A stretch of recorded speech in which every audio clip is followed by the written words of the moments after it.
Hey friend, it's Avi from JustWriteMusic.com. Welcome to another video aimed at helping you find and maintain that prolific music creator inside you. This week, I want to talk about bass lines. They're kind of a big deal, and it's not uncommon to think of them as an afterthought, especially since we're asked to be multi-instrumentalists on top of audio engineers these days. That can be a good thing and a bad thing. Diversifying your skills is a great idea, and as songwriters and composers, it's all too easy to leave the bass line wanting, when that could be exactly what's missing. Yeah, cool. Before we get into the thick of it, if you're new to the channel, be sure to subscribe for more videos helping you write better music and stay sane as an artist. Alright, so let's open Sibelius really quick, and I will build us a chord progression to work out of. So I thought a string quartet would be best for this, because it's going to separate the voices visually, and I think that's going to be really helpful here with what we're talking about. So here's a really cool, let's just build a super quick.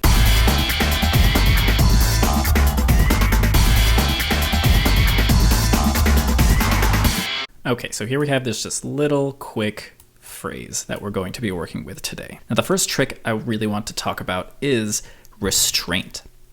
This is maybe the most egregious sin I see most beginners make, but I actually look at this as almost a rite of passage. I for sure am guilty of this. I think ultimately this comes from a good place. One recognizes the role and power of the bass, and as music creators, we want to take advantage of that. But remember that what we said earlier, the bass is foundational. Foundations are meant to be built upon rather than being the star of the show, so to speak. So to be clear, what I'm talking about is having too much action, too much movement in the bass line to the point where it can take away from the other instruments and the other voices. This means the bass has to be there and sound good without taking too much away from the main melody, whether that be a vocal or an instrument part. Now, before we get into a couple of tips I want to talk about in terms of restraint, let's give a quick listen to what we have here.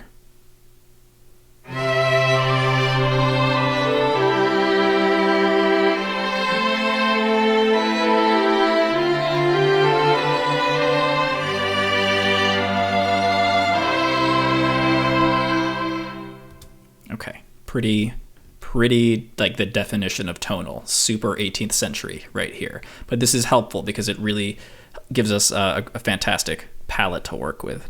We want to use fills sparsely and wisely. A bass fill, no matter the genre, is, in my opinion, best used in natural spaces created by phrasing. These are structural moments are especially useful here, but beware of doing it too often so that it doesn't become predictable, especially when not using thematic material.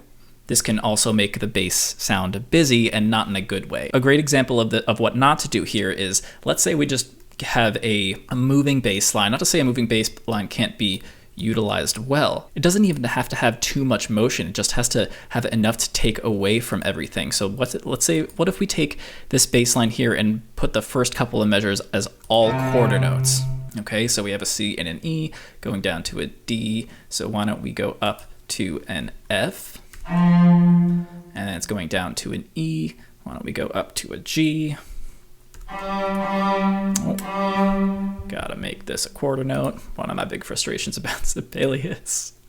And we're going to B, A, so why don't we go down to, back down to the F here. And it looks like we have this, we're gonna hit this octave between them, but that's okay if we don't have anything parallel. Actually, I don't wanna hit the octave. Let's just move that up there. That should alleviate that problem.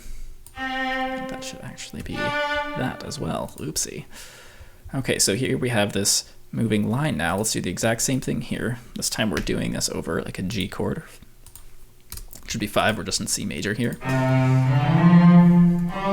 And this might actually, this measure, as you can see, we'll be able to tell, this is actually a pretty good measure to have some movement because there's so much less going on in the other spaces. So we have G, and we're gonna hit this. That's gonna be an A and a C, kind of doing a A minor thing going up there. So why don't we leave the G going there? Just do something like that. All right, let's see how this sounds.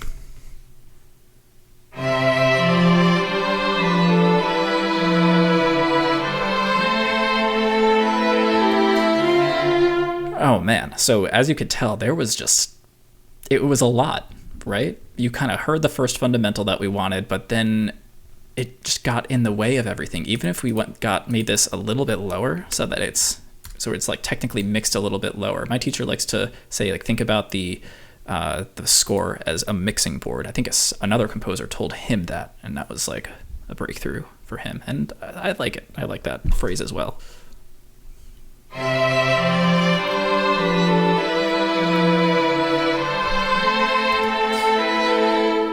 So in my opinion, I think it sounds better here, like I was saying before, because there's a little bit less going on. We have a lot of held stuff, right? But there's just too much movement here. Even if we tried to create some different registers to make this maybe a little bit easier, maybe something like this. Let's see how that sounds.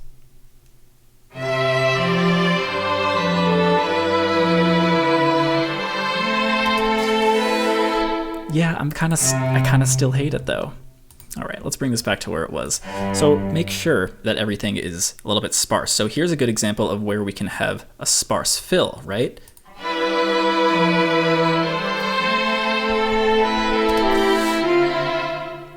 I kind of dug that actually. What if we, jumped up. Did this kind of A as almost an antecedent? That could be cool. Okay. So the notes aren't quite there. We would have to figure that out. But the movement works here, right? I think it would sound a little, maybe if we have another one here.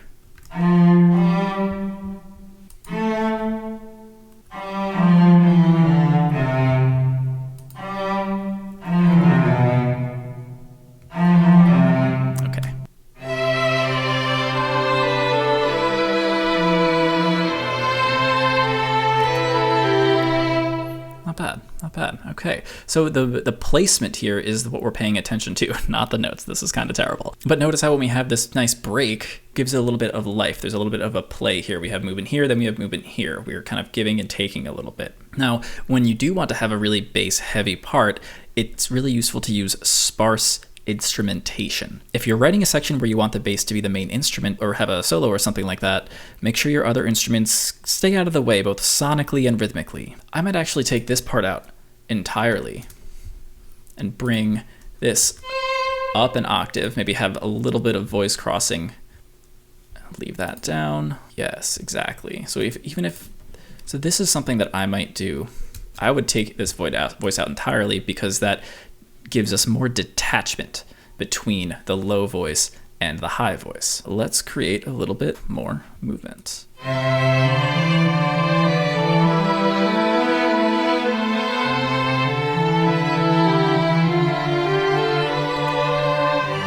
So again, not like fantastic writing here, but the point is the sparser instrumentation, it allows the bass to breathe a little bit.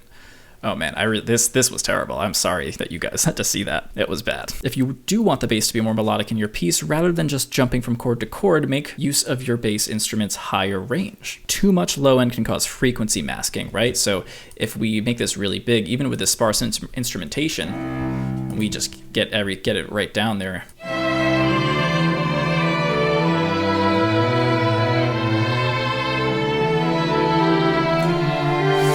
So so much movement down there, it just kind of feels a little bit murky, right? And it's not very clear. But when we have it back where we were, even if we keep the middle voice out here, we can have this really like interwoven part. Put that up there. We would actually keep this down the octave. That might sound a little bit better.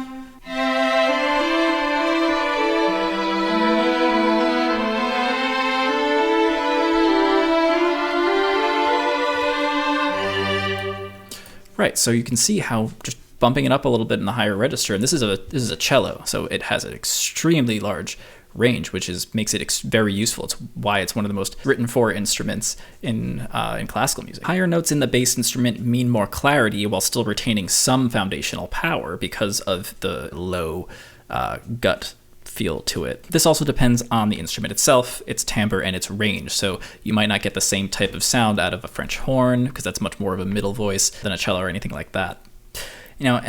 All this to say, it's easy to just let the bass sit back and pull mostly harmonic weight, essentially what we were doing the first time.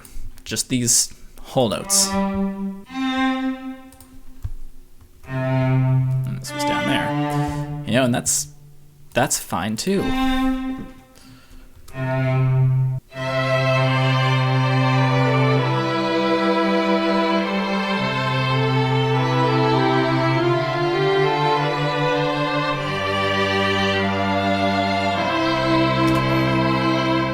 As you guys can tell, I'm not the best composer on the fly. The caveat here is that it can get boring just playing the root though, and I even kind of get away with this a little bit by playing some other stuff, and you'll see exactly what I'm talking about. It's super helpful to use inversions. Now, an inversion is when you put a note in the bass instrument that isn't the root of the chord. This results in some really beautiful and colorful chord voicings that help make the bass sound more melodic without sacrificing its functional role. So let's do that here. Let's throw some inversions our way. Let's maybe do a B over here, and then we have this C, and this looks like I'm doing some type of A minor chord. So let's go back to our A. Well, let's actually hit the C. See, we're getting up here. It's going to be a little bit more melodic. Let's use this and bring that down. Maybe even bring that to an end. Let's even bring that up. Maybe we'll switch this around a little bit so we can use the inversion here too. And the best part is we can use inversions to create really beautiful bass lines. So using inversions really requires knowing what chord you're playing and knowing the notes in that chord. And this requires a little bit of music theory knowledge, but only some basics that would be helpful to you regardless. So let's take a really quick listen to how this sounds.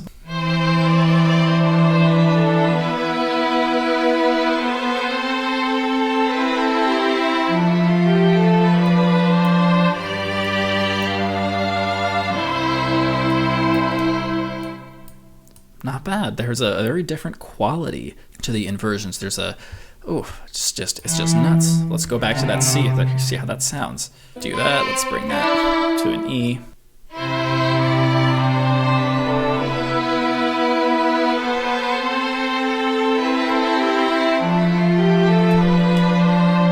Man, first inversion chords, they just always sound good. Can't tell you. So inversions are written as slash chords in sheet music. So what that kind of means is if we just make some quick text here, just plain system text that we put up here. Inversion we were using first inversion, so that it would be C, E, G is how we build a C major triad. So it would be C over E because E was in the bass.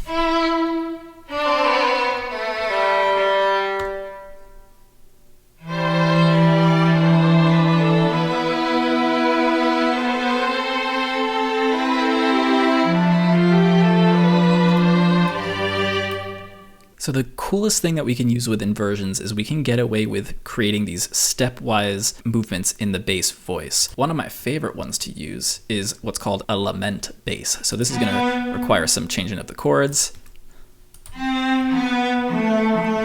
When we go, doing a lament bass is where we start from 1 and we do this descending stepwise motion down to 5. So in this case, we're going C, B, A, G. So let's just rejigger our chords a little bit to make sure this will sound good. Okay.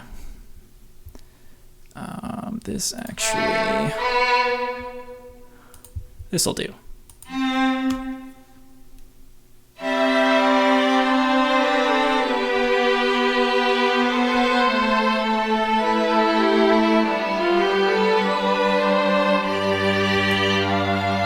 So notice how gorgeous that descending line was. One more time.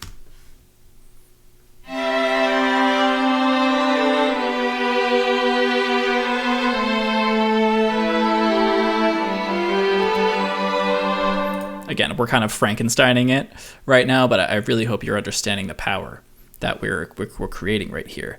So a quick tip when using inversions: when using only major and minor chords, the third in the bass, that first inversion I was talking about, usually sounds better than using the fifth, but it ultimately depends on what the voicing calls for, what your intention is with the part in question. And there is no question that the bass is powerful. It dictates a lot of what goes on above it.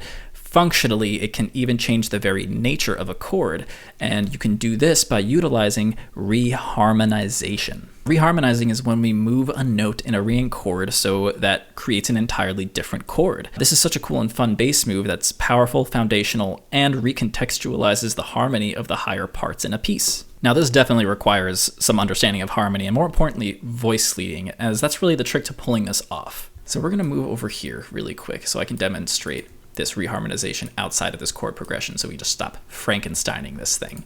So really quick, let's build our C. We have a C. Let's build a G over here. E. Another C. Okay, cool, pretty standard. And we're keeping all of these voices here because we're going to keep these sounding, right? So we're not changing any of the upper voices at all. But what we are doing is going to change the bass voice. And what this is going to do is this is going to actually change the chord that's sounding, even though nothing up here is changing. Okay, so let's see how this sounds.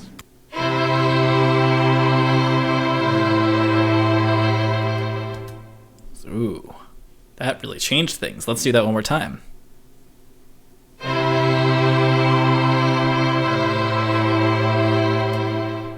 Take away highs.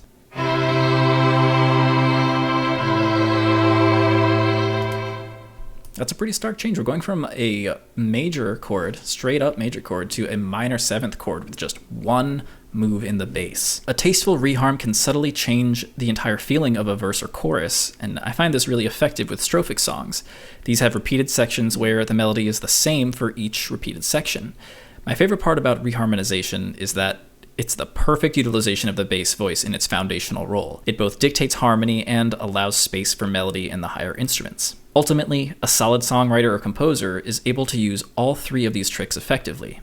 And yes, there's a lot more to writing bass lines, but these are some really nifty tricks that will get you quite a long way in your part writing. Tell me which of these three helped you the most, or comment with your own bass writing hack. Now that we've got our super important foundational instrument out of the way, we can focus on our melodies, which means it's time to tell you about my free guide, 7 Ways to Write a More Effective Melody. These 7 tips will help you take your writing melody game up a notch and take away the guesswork when workshopping your melodies.